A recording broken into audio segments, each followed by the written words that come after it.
This lady named True called me. That's a whole story by itself. I can't even begin to talk about Miss True. But Miss True, we both got clean together. We was all in West Red Detox together, and all got clean one time.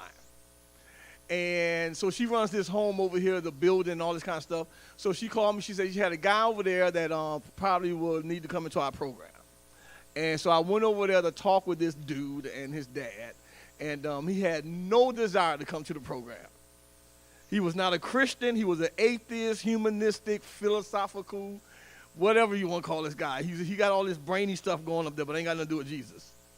And my thing was, because of the uniqueness, how unique the home is, I just want to get you to the home and let you see how the home is. And so he agreed to come to the home. And sat at the dining room table. It's like going to your own house, sort of, kind of.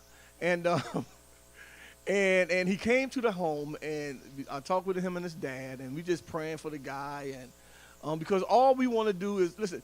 If you really want help, this is not a room and board, but you just going to stop by. If you really, really, really want some help, and you really want to apply all the lessons and all the instruction, all the memory verses, and I mean that's a lot of stuff, and there's a lot of downtime. But also, but you gotta want this for you. I can't teach passion in you. I can't teach brokenness. I could teach you about people who was broken, but you have to be broken for yourself. You got to be willing to want to break the alabaster box for yourself. And so the guy decided to stay, and while he was in the program, he gave his life to Jesus Christ, and he has been a sponge head kind of guy. He's absorbing everything, every book, every literature. Sometimes he come up with some cuckoo stuff now. But he's a young Christian. He's young in the Lord, 9, 10 months, 11 months, something like that. We know he come up with some crazy philosophy and stuff. But my thing with him is that he has that hunger to know God. I mean, and he ain't taking no shortcuts, because you got to put yourself in that book. And you got to put yourself in that book. And when you get tired of the book, you read the book some more.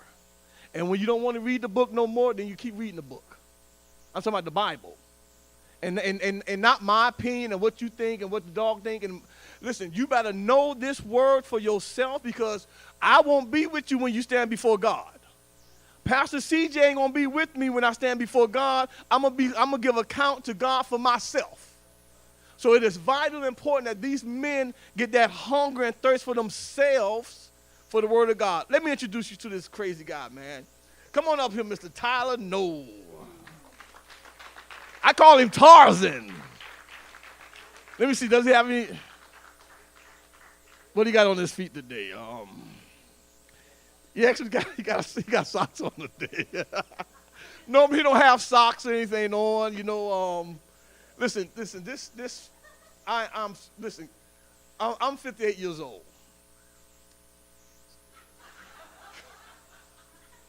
And God is blessing me to be around these young men, this guy and these other guys, and this hunger and this passion for Jesus Christ. So as much as I want to be a blessing to them, I let them know automatically they are a blessing to my life. Here's Mr. T. God bless you, bro.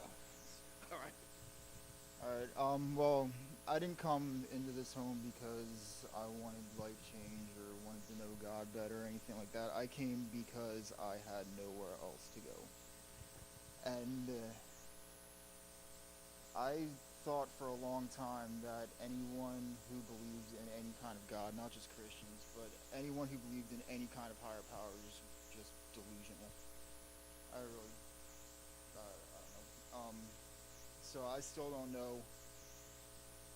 When Bruce asked me if I believe in Jesus or anything like that, I still don't know what possessed me to say I don't know rather than just saying no, but I did, and I decided to stay. I guess my story all started when I was like 14 years old. I decided beyond a shadow of a doubt that there is no God, and I kept that belief. I held firm to it. Around 17, I started doing drugs, and I mean, I'm not going to get into all that because none of that's really important. It was all just a symptom of the true problem, which was a lack of meaning in my life. But God led me to this home, and I still don't know why I decided to, but for some reason I decided to give it a shot when I got here. Pastor knows about I told him about Blaise Pascal and his challenge and everything from the 1800s, saying that unbelief could be cured with belief. So I figured, all right, I always thought he was just a moron, but then I thought, well, he's the father of computer science, so how can I sit here and say he's a moron? So I started this, and it was supposed. He said that after a year, he'll guarantee you believe in God. It took about 2 weeks. I started praying, and I kept saying to God, if you're really there, give me some kind of sign. Show me you're there. Prove this to me in some way. And he said to me, stop looking for new signs and start looking at your past. And so I started thinking on everything that I've been through, things that I have done that should have killed me. I think I've been close to dead, if not dead, like 3-4 times. I don't know. Things that I would have done if there wasn't some kind of hand on me, because I don't know what kept me from doing some of the things that I had an opportunity to do. But it became really real really quick. And I mean, the floodgates just opened once I made that realization that he really is there and he loves me and he has his hand on me. It's because I just thought that if he had his hand on me that entire time I was out there blaspheming, completely denying his existence, then how much more is he gonna be with me now? And it's freeing, it's liberating to know that I do have a purpose, that we all have a purpose, and that I don't need to make it on my own, that he's there watching over me. And I'm excited to see what's going to happen after this, because with the way he's already starting to bless me, like just the whole fact that my dad is still there for me as much and that my mom's talking to me at all that's nothing more than an act of God. So I'm excited. I'm really excited because I have no idea what to expect. He just keeps surprising me. I don't know. It's great. I guess that's really all I got. Amen. Amen. Yeah.